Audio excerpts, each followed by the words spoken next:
Welcome back to the 11th hour. Okay. Like, is organizations like burning through their training budget and not getting the returns? It's like, are you sending your staff, your team to training, and then they complain about trainer, they feel that the training is not relevant, they say the hotel is not good, and so on and so forth. So it's like, why do you send these people for training after all? Then, if you look at this, it's like a problem for business owners as well as CEOs and human resource. Human capital is one of the most valuable components in any business. That's why investment in human resources become necessary to ensure that a business prosper in a changing market environment. In this volatile and changing business environment, businesses are discovering that leadership is not just about articulating a vision, nor just providing a standalone training to equip the workforce to respond to changes swiftly. Instead of becoming more imperative for companies to cultivate a learning culture, if they wish to stay in business, it's like something's not happening. The question for every organization faces is now: is considering a learning culture? Is it ready to embrace such a radical concept? Is organization ready to give up this and be in this confrontational attitude for open culture and trust and inquiry? Hi, my name is Terence. I'm a coach, and with me today is Izam, and he's a former CEO and business strategist and has been working with more than 30 years of experience with a lot of big organizations. Welcome back to the 11th hour, the Money and You Breakthrough Conversation. Today, if you have any question about learning culture and training and what's bothering you with it, please comment below and ask. We'll answer your questions in the text as well. Okay, Izam, learning culture and training. What are the distinctions and why is a training culture no longer supportive of the needs of today's organization, but a learning culture would do the trick or the job? Wow, asking me two, three questions in one go. Hi, Terence. Well, when you talk about training, is the act of sending someone uh, to a class to learn something, or it can be on the job training. So it's a specific intention per se for the growth. When you talk about learning culture, is the whole organization, are Mhm. they moving to a direction of how to improve the whole organization, especially the people? In this holistic way. So when you start having a learning culture, it's always about building blocks in terms of getting somewhere for the whole organization. And when you talk about training culture, it specific focus into skills and knowledge that you want to embed or you want the staff to be good at. So these are the two distinctions if we can start looking into it today. Because traditionally, or what most people are doing, are talking about training and how to get people to be better in what they do in order to increase the company's performance. Even then, it's still subject to comments and discussion whether is it really true happening or not in the organization. So that's something to begin with.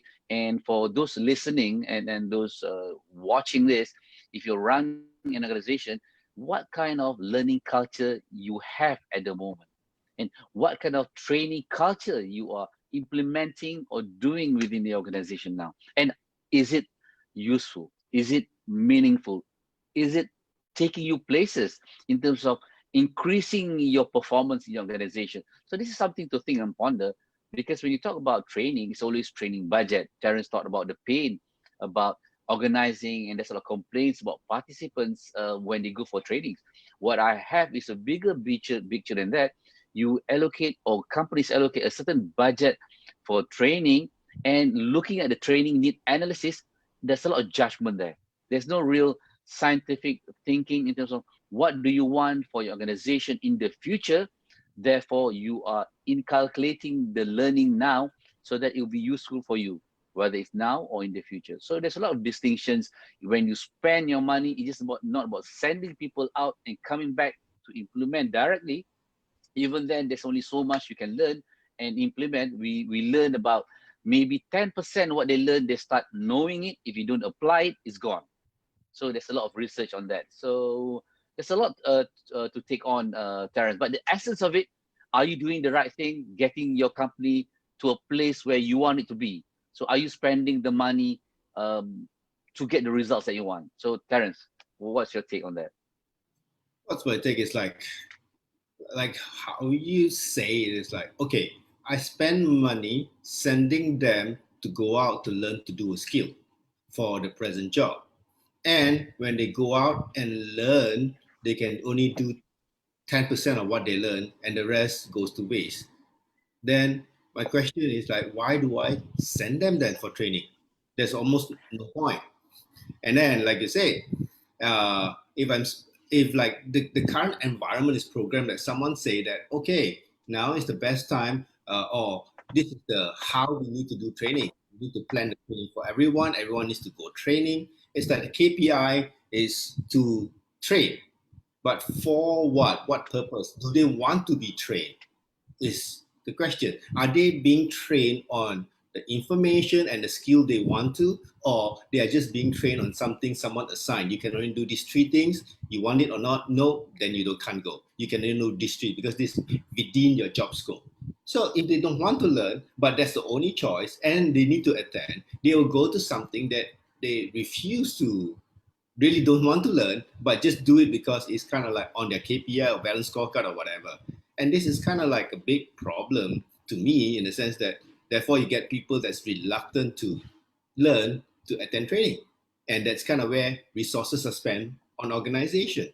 And this is what's happening. So that's my take on it. And I see that I don't know why, but this is a problem to be solved.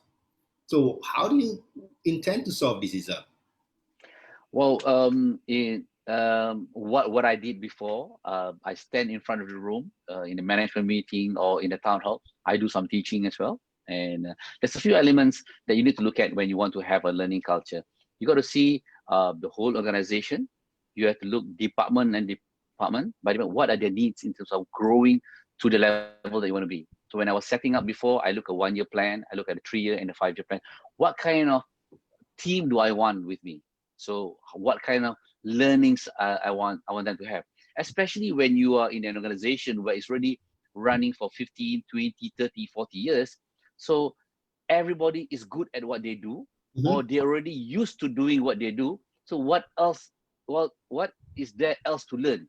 So that's the most fundamental problem that we face, because I've done it. What else do I know? And the one of the biggest challenge that we think as leaders, when they go for training, or they said, my boss should be here, someone else should be here listening. When you have that kind of framework of thinking, that means it's not really working. You, the one in the room, you need it. So what it has to be come from top bottom, in terms of there must be a learning culture. There may be a teaching, coaching culture within an organization. So it takes a lot of work. It takes a lot of work.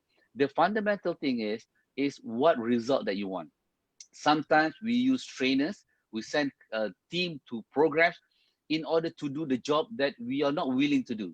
So how do you juggle with it, wanting the organization to have a learning culture, and you piecemeal sending them out and hoping when they come back they change? So for things to change, first I must change. So it has to be from the top and bottom, Terence. So it's not easy. Like I used to conduct on weekly classes on one distinction a week. So within a year, there's about 52 distinctions that I shared. And the challenge is applying those distinctions to the relevant job, to the relevant department, and keep on repeating the distinction when it comes to in meetings. And then when you have something, remember that we learned something about this, how do we apply it? So then you get it into snowball rolling. And over time, it took me about 3 years, and people start having the muscle about learning and changing. So it depends what direction that you want to take. So the direction which I took when I was doing this learning culture, we want to have meaningful results to the people that we have to touch on, and we want it to be effective and efficient. And by having the same number of team, we can do more without having to add more stuff. So that was one of the things that I had in mind. So with the processes, the learning that we had, we cut the processes into the time, and then the levels of authority, and also the span. Let's say we have 135 processes, we cut it down to 75. all because some things are being implemented over time, because then we tend to follow and follow and follow, not looking at what our current environment, what are the needs of the market now. So there's a lot of angles. Again, in the previous sessions that we had, we looked into 4 key areas.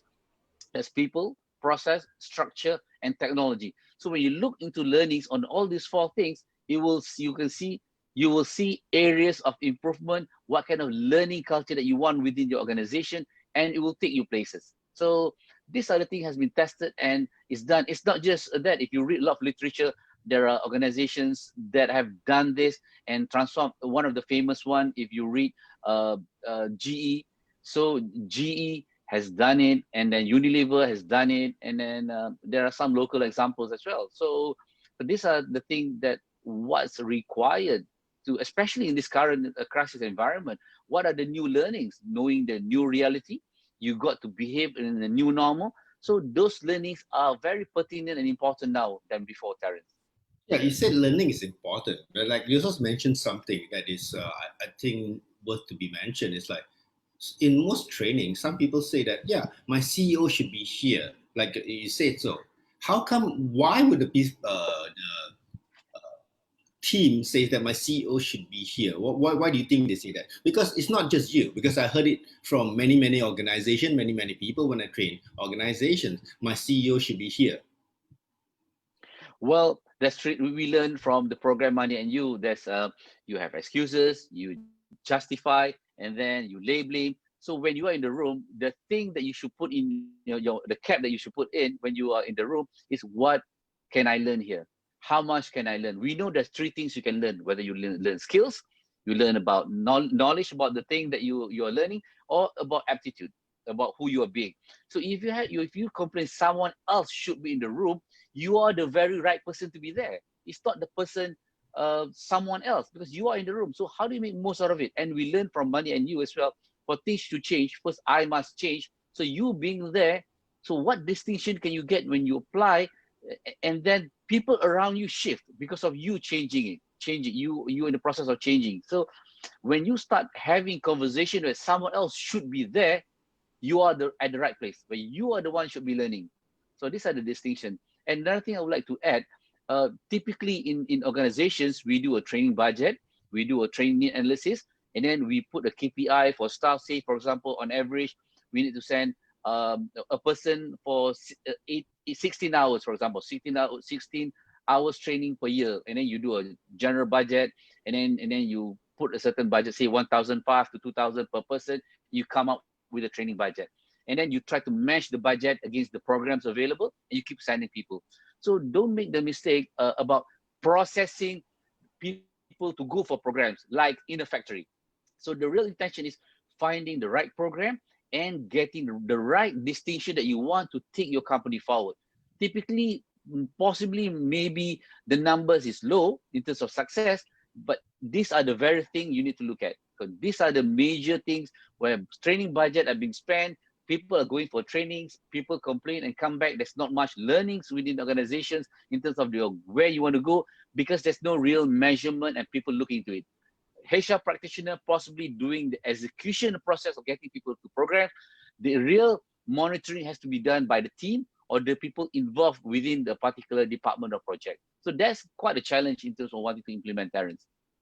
Well, there's a lot to digest today. And like in what you say just now, out of so many things, which one is the most important?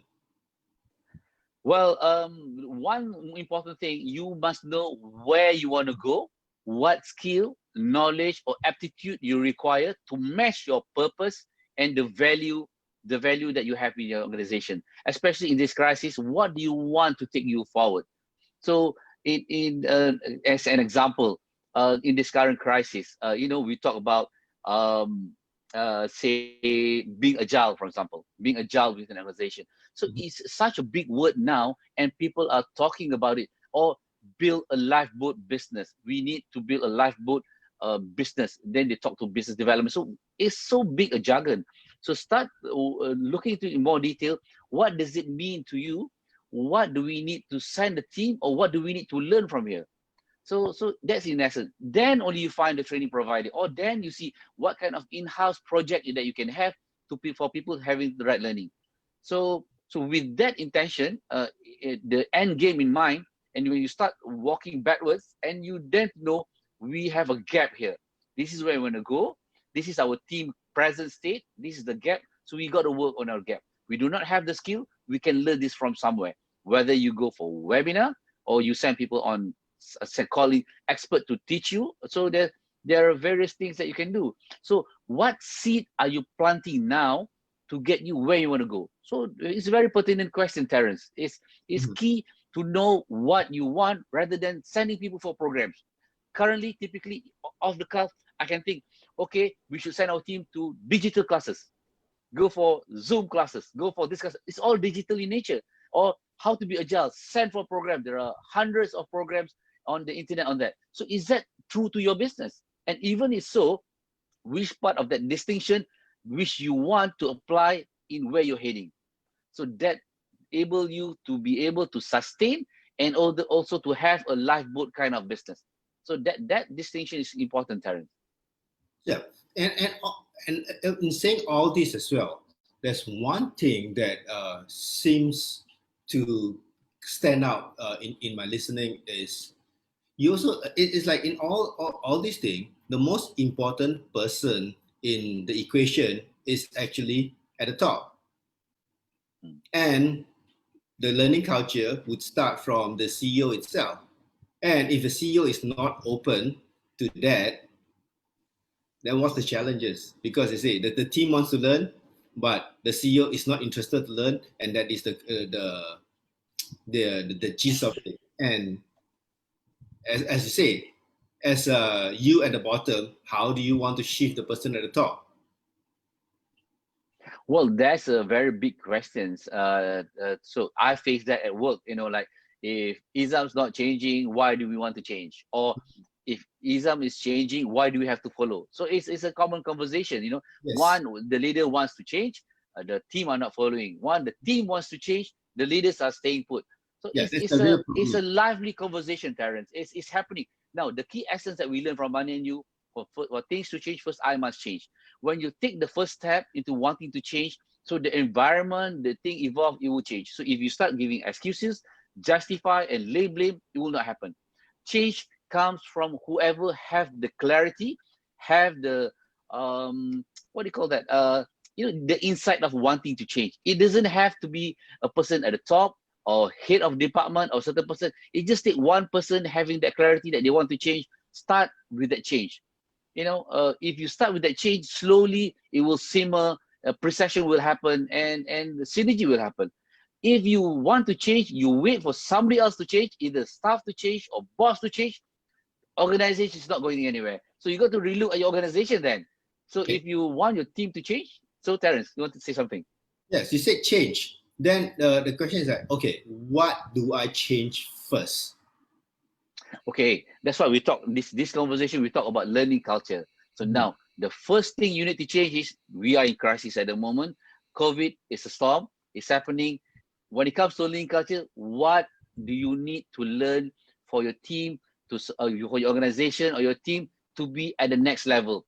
Determine what's the next level. So and it's not over. It's not over. We don't know. Currently, it's already post-COVID, but business are just starting. Moratorium of the banks are starting to release. You maybe get a really huge amount to pay to the bank, or you can restructure your financing, and business is starting again. People are in fear going to market. So there's a lot of things are happening. So what do you need to learn from there? So when you see recession, whether it's coming or not, we talk about it, we are in it. So we will not see like fish in the water. We don't know. Fish in the water, we are breathing air. We can't really feel. So what learning do you need to take your company 6 months from now, 12 months from now, or 36 from now? What distinction do you need to learn? So the conversation today is about learning what's your new reality, what's your new normal, what new thing you need to work on or to learn, or even enhance your current thing that you have. Do you know that distinction? If you don't, you're operating like normal, then what is that?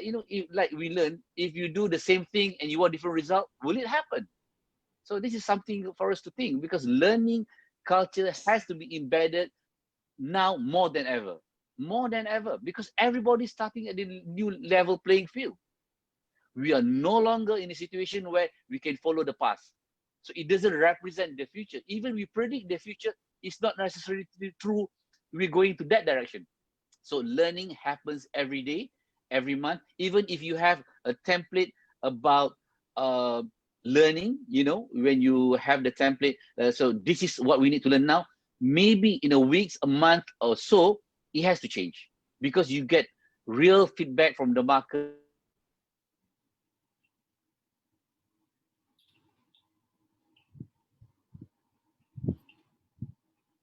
You get to see to move. So it's a big discussion, Terence. We are opening up to people to look at where you want to learn and what you want to learn and how fast can you learn. And then you remember the tree? We had a conversation about the tree, Terence. What do you think on that? I don't really remember the tree conversation. Oh, well, you know, look, when you have an organization, just let's say it represents a tree, how deep the roots you want to go.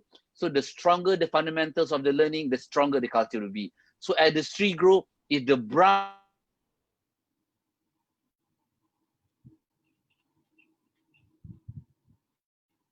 are not strong, the fruit. So when you a good tree would have a deep rooted roots, and then it has a nice branch, and then it can sustain the fruits as you grow. Now, if any of these trees are weak, if you have a good fruits, a weak branch, so you will not have a long-term business. If you have a strong branch, strong roots, you don't have any fruits, you have nothing. There's no profit in the organization. So how do you learn to nurture the tree to grow the direction that you want, is healthy and is fulfilling the needs? And then everybody will enjoy the fruits. Your client, your customer expectation, your staff. So in order to get there, what seed you need to plant, how do you fertilize it, how much water do you add? So these are the things we learn from mastery as well. You know, in mastery, you need to keep on sowing, and then you need to water the plant to ensure the excellence will come. So they're very fundamental in mastery that we learn from Money and You, Terence. Thank you. Back to you. Thank you. If you're listening in to the 11th hour and you find you have difficult conversations to be had on the challenges that you have about learning culture, how whatever you think that is relevant is becoming obsolete, you need to relearn everything to stay just relevant in today's environment, then join us on Saturday, 18th of July, 2:30 p.m. That's something important that we can share with you. Izam, anything else you want to share with the listeners before we go? Have a thought or start thinking whether you are having a learning culture within your organization. So we know as business owners, we talk about profit, and then how your team learn. How do you learn in your business? So you start having this in place, and God's willing, you can see the direction. You know the steps. What are the things you need to learn in this current crisis, and you will be calmer a bit instead of wanting to learn this, wanting to learn that in this environment. So it's a challenge. So be cool, and start having this framework. And remember the 4 things: people, process, technology, and even structure. Look at them in piecemeal, one by one, and you will know which one you want to prioritize, and start putting in place how your team can learn or you can learn, and go for the best. That's from me, Terence. Thank you very much. And if you have any questions listening from today's talk, and you find that, okay, this applies to me and I want more information on it, well, comment below and ask so we can answer your questions. And if this is something for you, there's a link above. Please click the link above and join us on this Saturday. Thank you very much.